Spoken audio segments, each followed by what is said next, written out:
রাখতে হচ্ছে হাসনাবাদে ফের বাংলাদেশের কীর্তিফাস। মৃতের পরিচয়পত্র হাতিয়ে ভারতের ভোটার কার্ড। রামেশ্বরপুর বরুণহাটে বাংলাদেশের বিরুদ্ধে এমনটাই অভিযোগ। যেমনটা আপনাদের জানাচ্ছিলাম, হাসনাবাদে ফের বাংলাদেশের কীর্তিফাস। মৃতের পরিচয়পত্র হাতিয়ে ভারতের ভোটার কার্ড। আরো বিস্তারিত জানাবে ঠিক কি ঘটনা, ঠিক কি অভিযোগ উঠে আসছে। অনুপম রয়েছে আমাদের সঙ্গে। অনুপম,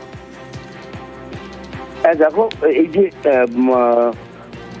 হাসনাবাদের যে হিঙ্গলগঞ্জের যে বরুণহাটের রামেশ্বরপুর বরুণহাট পঞ্চায়েতের যে 34 নম্বর বুথ, এখানে বিভূতি সরকার নামে এক বাংলাদেশি ব্যক্তি সে বছর 8 আগে এখানে এসে বসবাস করেন এবং এই তার নিজের বাবার নাম বাংলাদেশে, তার নিজের বাবার নাম অজিত সরকার এবং সে এখানে এসেও এক অজিত সরকার নামে এক ব্যক্তির খোঁজ পান এবং সেই অজিত সরকারের যে তার নিজের ব্যাংকের লোন নেওয়ার অছিলায় সেই অজিত সরকারের কাছে থেকে তার পরিচয়পত্র নেয় এবং সেই পরিচয়পত্র দিয়ে নিজের ভোটার কার্ড, আধার কার্ড সবকিছু তৈরি করেন এবং ভারতীয় যত রকমের যে সুবিধা সবকিছু সে ভোগ করতে শুরু করেন এবং এলাকায় বসবাস বহল তবিয়তে বসবাস শুরু করেন।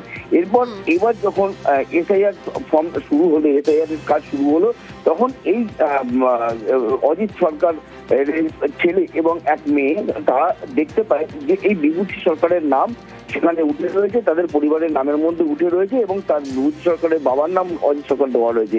তখনই তারা এই অজিত সরকারের কাছে জিজ্ঞাসা করে, কিন্তু অজিত সরকার কোনো সদুত্তর, এই বিভূতি সরকারের কাছে জিজ্ঞাসা করে কিন্তু কোনো সদুত্তর না পেয়ে হাসনাবাদ তারা অভিযোগ দায়ের করেছে বিভূতি সরকারের নামে। ধন্যবাদ। শ্বশুরের নাম ব্যবহার করে কেউ ভোটার হয়েছেন? হ্যাঁ, একজন হয়েছেন, তার নাম বিভূতি সরকার। বিভূতি সরকার কি আপনাদের আদেও কেউ আত্মীয়?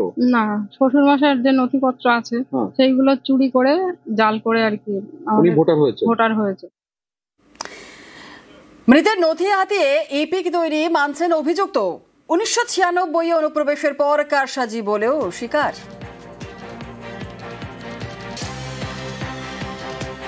1996-তে এখানে গেছি।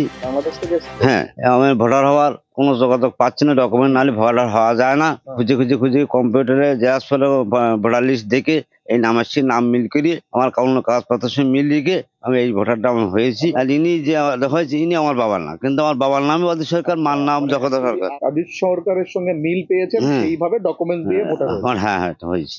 অবৈধ চলাচল করতে আসতো মানুষ, সেভাবে আমি এসেছি। এখন ব্যবসা বাণিজ্য করি। ভোটার লিস্ট অনুযায়ী সেটা আপনার বাবা নয়? না, সেটা আমার বাবা না, কিন্তু নাম একই।